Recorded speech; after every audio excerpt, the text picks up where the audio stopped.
सरकार के 8 वर्ष के कार्यकाल के उपरांत आयोजित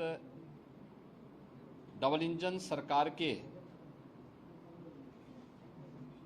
सेवा, सुरक्षा और सुशासन के इन कार्यों के बारे में जो जनपदीय विकास उत्सव के आयोजन हुए हैं, इन कार्यक्रमों के साथ जुड़ने का अवसर प्राप्त हुआ है। पिछले 10 वर्ष के अंदर मिर्जापुर जनपद की कायाकल्प हुई है।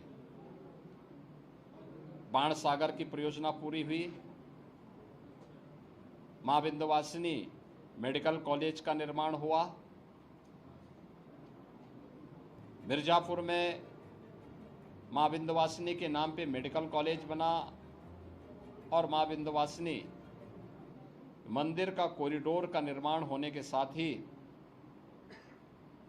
हम लोगों ने यहाँ पर त्रिकोण दर्शन की बेहतर सुविधा के लिए, यहाँ के सुंदरीकरण के लिए, अन्य अवस्थापना सुविधाओं के लिए इस बार भी बजट में धनराशि की व्यवस्था की है।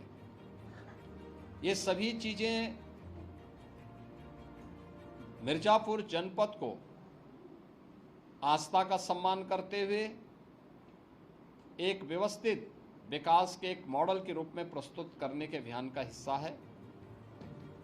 मुझे बताते हुए प्रसन्नता है कि जो कार्य पिछले 8-10 वर्ष के अंदर यहाँ पर हुआ है, आज उसी का परिणाम है कि पिछले 8-10 वर्ष के अंदर जो कार्य हुए हैं, इधर कॉरिडोर मंदिर का बना है, मंदिर की आमदनी भी एक वर्ष में ही 5 गुना अधिक हुई है।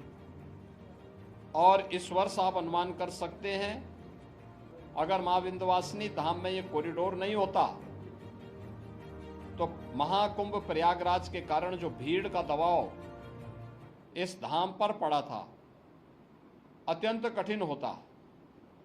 लेकिन कॉरिडोर समयबद्ध तरीके से आगे बढ़ा और उसके अन्य फेज के कार्यक्रमों को भी हम व्यवस्थित रूप से आगे बढ़ाने का कार्य कर रहे हैं।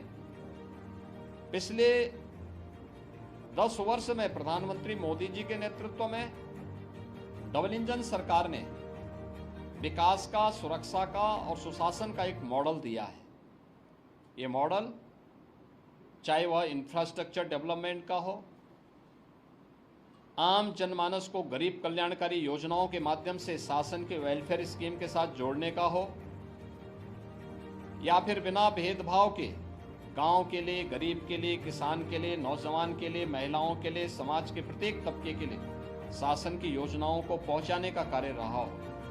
पूरी प्रतिबद्ध तरीके से इन कार्यक्रमों को आगे बढ़ाया है। आज भी हम लोगों ने भी इसी बैठक में इन सब मुद्दों पे चर्चा की है और मुझे पूरा विश्वास है कि मिर्जापुर जनपद विकास के एक नए मॉडल के रूप में यहाँ के माननीय जनप्रतिनिधियों के नेतृत्व में आगे बढ़ेगा। और अब तो यहाँ मेडिकल कॉलेज के साथ साथ विश्वविद्यालय भी आ गया है। जल जीवन मिशन के कार्य अंतिम चरणों में चल रहे हैं। बहुत सारी जगह जल घर घर पहुँच रहा है, बहुत सारी जगह और निर्माण की प्रक्रिया के साथ जुड़ा है। इन सभी की समीक्षा आज की गई है और मिर्जापुर एक सुंदर सिटी के रूप में विकसित हो सके यह धाम, इसके अवस्थापना सुविधाओं को और बेहतर करने के लिए हम लोगों ने प्रस्ताव यहाँ से मांगे हैं। मुझे पूरा विश्वास है ये सभी कार्य होंगे तो मां विंध्यवासिनी का यह धाम एक सुंदरतम नगरी के रूप में आगे बढ़ेगा। धन्यवाद जी। नवरात्र में क्या मांस बिक्री पे रोक होगी क्या उत्तर प्रदेश में?